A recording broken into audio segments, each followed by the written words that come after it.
Welcome back. In this video, I will specifically talk about how to read self-help non-fiction books. The books which help you create value in your life, the books which help you grow in a specific niche of your life. इस video में हम समझेंगे कैसे एक book में से maximum value निकाली जाए because there is a huge difference between just reading and actually understanding. जैसे हो सकता है कि some of you are just watching this video whereas some are actually listening. And secondly, if you are not implying the lessons that you have learned from a book into your real life, that means if you are not taking action, reading is of no use. Our goal is to read effectively. I also assume that you are someone who reads, and अगर आप कोई ऐसे इंसान हो जो self improvement journey पे अब तक बुक रीड नहीं करता, then my friend, you need to check out my video on why you should start reading a book. So the very first thing that you need to take care of whilst reading a book is that you don't need to read every line. आपको एक बात समझनी पड़ेगी कि जब एक author कोई book publish करता है तो उस बुक में सिर्फ 15-20 या फिर 30 पेज जेन्यूनली वैल्यूएबल होते हैं, but they cannot publish a 15 और 30 पेज बुक. नहीं तो वो तो बुकलेट हो जाएगी और वो कोई खरीदेगा नहीं. So they publish a 200 pages long book consisting of different examples, stories, experiences, and all the other things which revolve around the actual concept. So that means that you don't have to read every single line of the book. I would advise you to focus only on the information that is valuable to you and skip the rest of the part. I believe that only 10 to 20% of the book contains what really matters. So next time आप जब भी book पढ़ना चालू करो, always read with a purpose. Ask yourself, what do I want from the book? ऐसा नहीं कि book उठाई और लाइन टू लाइन सब कुछ पढ़ना चालू कर दिया. Save your time and read smartly. The second thing that you need to take care of whilst reading is don't force yourself to finish the book. अक्सर लोग ऐसा करते हैं कि अगर वो एक बुक स्टार्ट करते हैं तो फर्स्ट पेज से लेकर लास्ट पेज तक पूरी की पूरी बुक पढ़ेंगे, बट ऐसा नहीं करना है. If you are not able to relate with the author, if you are not able to relate with the concepts in the book, skip it and pick another one. Because what is a book? It is just someone's ideas and theories, right? So हो सकता है आप कभी कभी किसी के ideas से, किसी के थियरीज से रिलेट ना कर पाओ, और अक्सर आप ये रियल लाइफ में भी करते हो. आप जब कोई इंसान के माइंडसेट से रिलेट नहीं कर पाते, किसी के आइडिया से रिलेट नहीं कर पाते, आप उनको मिलना अवॉइड करते हो और धीरे धीरे वो आपकी लाइफ से चले जाते हैं. सो उसी तरह आपको अपनी बुक्स के साथ भी करना है. If you are not able to relate, if you are not able to understand it properly, change the book. क्योंकि आपको हर एक सब्जेक्ट पे hundreds and thousands of books मिल जाएगी. पर्सनली मैंने भी 3-4 बुक्स ऐसे ही इनकम्प्लीट छोड़ दी है. I was not able to relate with the concept and the author after reading the first 15 to 20 pages. So मैंने वो बुक छोड़ के वही सेम टॉपिक पे दूसरी बुक पकड़ ली and I was able to understand in a much better way. And आगे जाके आपकी रीडिंग लाइफ में, रीडिंग जर्नी में एक पॉइंट ऐसा आएगा कि आपको लगेगा, कुछ बुक्स में आपको लगेगा कि after a point the things are repeating itself, कुछ नया नहीं मिल रहा. So that's the point when you stop forcing yourself to finish the book. So always keep in mind, never force yourself to finish the book. The next thing that you need to do is learn to observe the author's pattern. हर एक author अपनी हर एक book में एक pattern follow करता है concept समझाने के लिए. हो सकता है वो पहले कोई स्टोरी बताए, फिर एक्चुअल कंसेप्ट बताए, उसके बाद स्टोरी और कंसेप्ट को रिलेट करे, फिर और एग्जाम्पल्स बताए.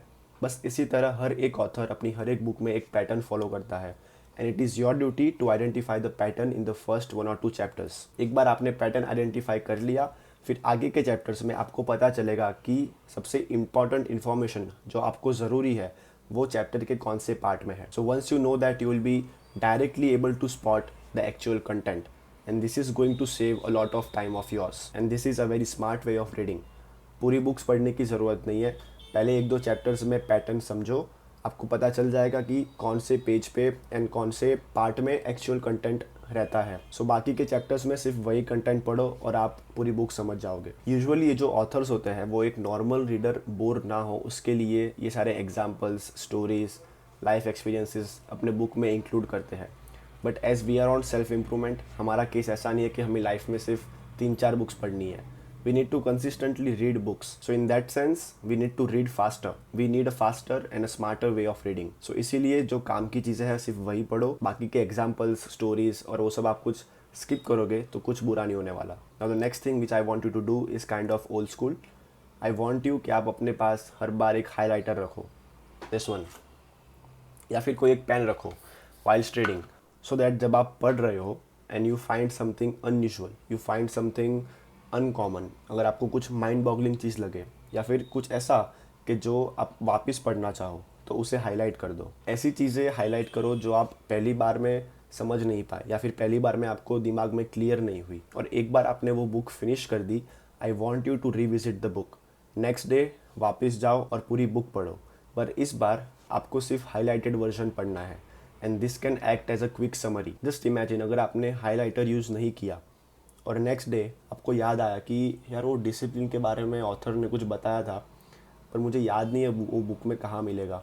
सो आप पूरी बुक पढ़ने लगे वापस, पर आपको वो चीज़ नहीं मिलेगी क्योंकि इतनी बड़ी बुक में it is impossible, right? But what if you have highlighted that part, आपको वो चीज़ तुरंत मिल जाएगी। So this can act as a time saver. And जो अच्छी अच्छी बुक्स होती है, जो ग्रेट बुक्स होती है, वो जब आप सेकेंड टाइम थर्ड टाइम पढ़ते हो तब आपको ज़्यादा समझ में आती है। So always build a habit of revisiting the books, build a habit of री रीडिंग द हाईलाइटेड पार्ट्स। अब तक हमने जो जो चीज़ें समझी वो सारी ऐसी चीज़ें थी जो आपको बुक पढ़ते टाइम करनी है, the things which you need to do whiles reading. Now let's understand something that you need to do after reading, that is journal what you have read. If you want to make your reading more effective, always carry a journal with you. एक अलग से separate journal बनाओ जिसमें आप अपने सारे lessons अपने आप को एक्सप्लेन करो। Explain your self all the lessons that you have learn from the book. Write down all the mind boggling things that you have learn from the book and how you can apply it in your life. एक बार आपने concept को अपनी life के साथ, अपने situation के साथ रिलेट किया तो आप उसको बहुत लंबे टाइम तक याद रख पाओगे, बिकॉज हमारा दिमाग लिखी हुई चीज़ें ज़्यादा याद रख पाता है रादर दैन रीडिंग। एंड अगर आपने वो लिखी हुई चीज़ें अपनी लाइफ के साथ रिलेट कर दी फिर तो और अच्छी बात है। So writing is a way of locking the knowledge inside your memory, and this way your reading journey will always stay effective and long lasting. एक और चीज़ जो मैं आपको रेकमेंड करूँगा वो है कि अगर आपने कोई एक बुक पढ़ ली या फिर कोई एक पर्टिकुलर चैप्टर पढ़ लिया और आपने कोई एक नई चीज़ सीखी है, तो बाहर जाओ और लोगों को अपनी भाषा में उसको एक्सप्लेन करो। Explain it to your friends, to your gym bros, to your parents, to your girlfriend, anyone. अपनी भाषा में उनको ये चीज़ समझाओ। लेट्स से आपने सीखा कि how to activate the built in success mechanism in your brain, so next day go out and explain it to people. अगर आपने ये टॉपिक किसी और को सक्सेसफुली एक्सप्लेन कर दिया, that means that you have fully understood that topic.